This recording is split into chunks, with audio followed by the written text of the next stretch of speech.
Town Council will be talking trash next month. Town officials are working to make Barnstable a green community, and Police Chief Paul McDonald talks about the Barnstable Police Department's involvement in the meth lab bust last week in Falmouth.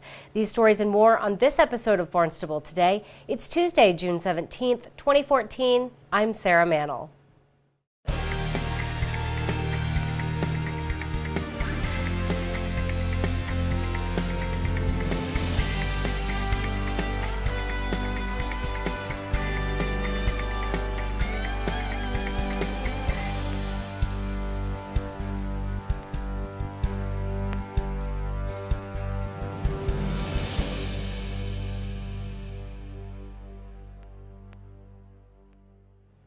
With trash rates set to increase at the end of this year, town officials are looking for ways to reduce trash disposal costs. The Renewable Energy Commission will be attending a town council workshop next month to discuss just that.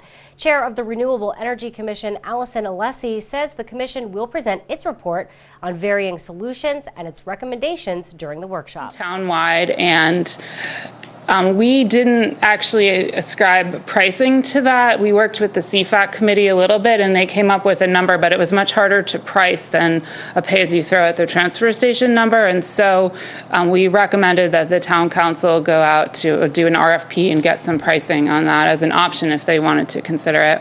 And then our second recommendation was to go to a pay-as-you-throw program at the transfer station with bundled pricing for private haulers. And so I guess we're just going to present that. I was interested in presenting maybe a few case studies because now we have, I think, close to 3 years of data for Sandwich and what they've been doing for pay-as-you-throw. I think they reduced their trash by 40% or so. And that town council trash disposal workshop will be held July 24th at 6 p.m. in the Selectmen's Conference Room. Going green could save Barnstable some serious green. Energy Coordinator Richard Elrick hopes that the town of Barnstable will one day qualify as a green community. Elrick talked about the plan during last night's Renewable Energy Commission meeting. And the context to all this is hopefully to put together something that would allow us to qualify as a green community.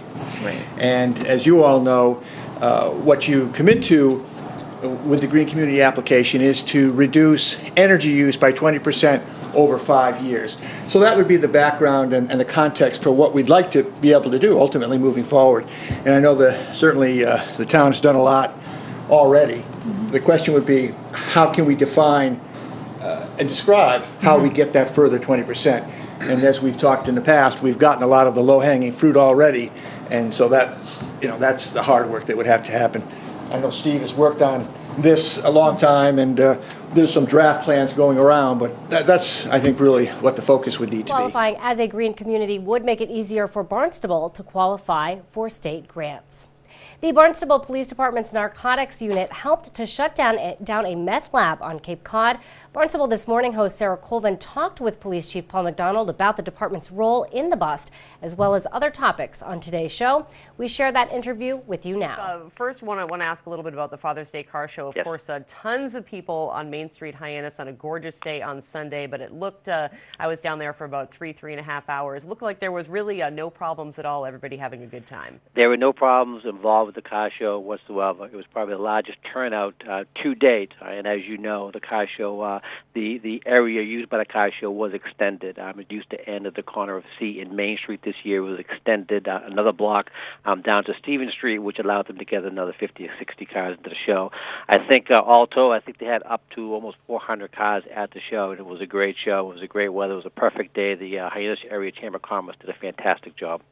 Absolutely. So definitely, it's always good to see when there are so many people that come to downtown Hyannis and some road closures, et cetera. When everything goes off without a hitch, it's a wonderful thing. Well, this is the one event during the season where road closures. Usually, when we close down roads, we get several complaints the following Monday after that weekend.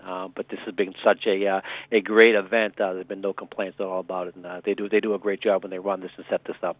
Great, Chief. I want to talk a little bit about something that occurred over the past week or so. also, and the discovery of a crystal meth lab. Tell me a little bit about this discovery and how it was connected to us here in Barnstable. This was a significant event. The investigation started here in Hyannis, and it actually started in the homeless community. There is a subculture within that community that are heavily involved in the use of narcotics, and we saw a significant uptick in the use of meth. We had surveillance teams on these individuals. We tracked the operation back to a home in Falmouth.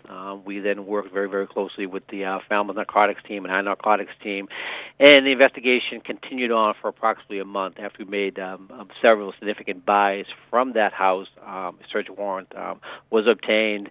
We held off on executing the search warrant because we contacted DEA because we wanted to know exactly what we were getting into.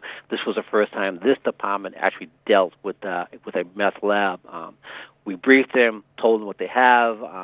They seem to think that we had a significant operation down there. They then, in turn, sent their DEA hazardous material team to come down to actually execute the search warrant because it's the materials, the chemicals used to make the meth is so flammable and combustible. They strongly suggested that they go in and they do it. We set up in the house very, very early, and the idea was to get everyone out of the house. So as everyone exited the house, they drove off. They were all subsequently stopped and arrested. Once we knew the house was cleared, DEA then went in and they made entry into the house, and they actually found the lab.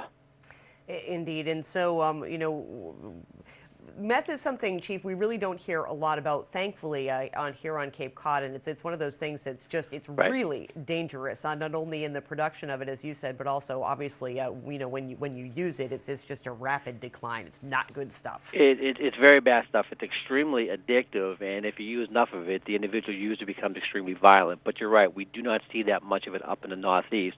From what I understand, and talking to the other chiefs, there has been some use down in the Lower Cape, but most of that meth, it's been mailed in or been shipped in by some other common carrier. It has not been made there. This is the first time that I can think of where a lab of this size has been located on the Cape.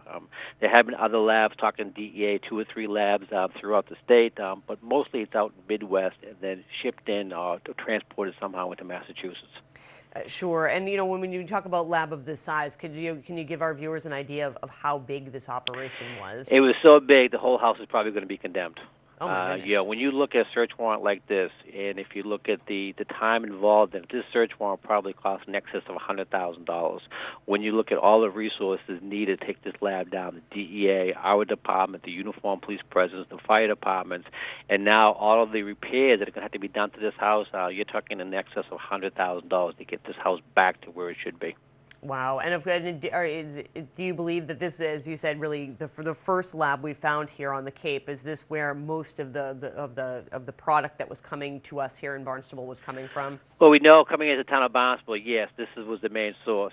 Coming into other parts of the Cape, we still believe that most of that is coming through the mail, or coming through UPS, or coming through FedEx, or being transported by individuals. But the meth coming into Main Street, Hyannis, was definitely coming from this lab. So we've stopped that source.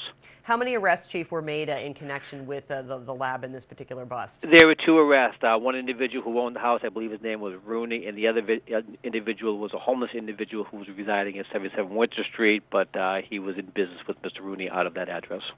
Great. Well, Chief, thank you so much for that update. Anything else, in terms of police action since last we've spoke? Well, the only other thing was we also executed a search warrant in Mashpee. Mr. Benelli, again, this is an ongoing heroin investigation. We have Mr. Benelli. We've arrested him at least a half a dozen times. He does his time. He gets out of jail, sets up his operation. However, this time he set up his operation in Mashpee. Now, I know both of these warrants, one was done in Falmouth, one was done in Mashpee. A lot of people say, well, geez, why is Barnstable going over there? Because these individuals are conducting business in our town, primarily in downtown Hyannis, because that's where everyone goes. That's where the bars go. That's where the restaurants go. That's where the social activity goes. That's where the customer base is. So, even though it's in Mashpee and Falmouth, we're still going to go get them. Well, be sure to tune into our hour-long news program, Barnstable This Morning, weekdays at 7 a.m. On tomorrow's show, we'll have our Business Barnstable segment, plus we'll have all the news and information you need. For Barnstable Today, I'm Sarah Mannel.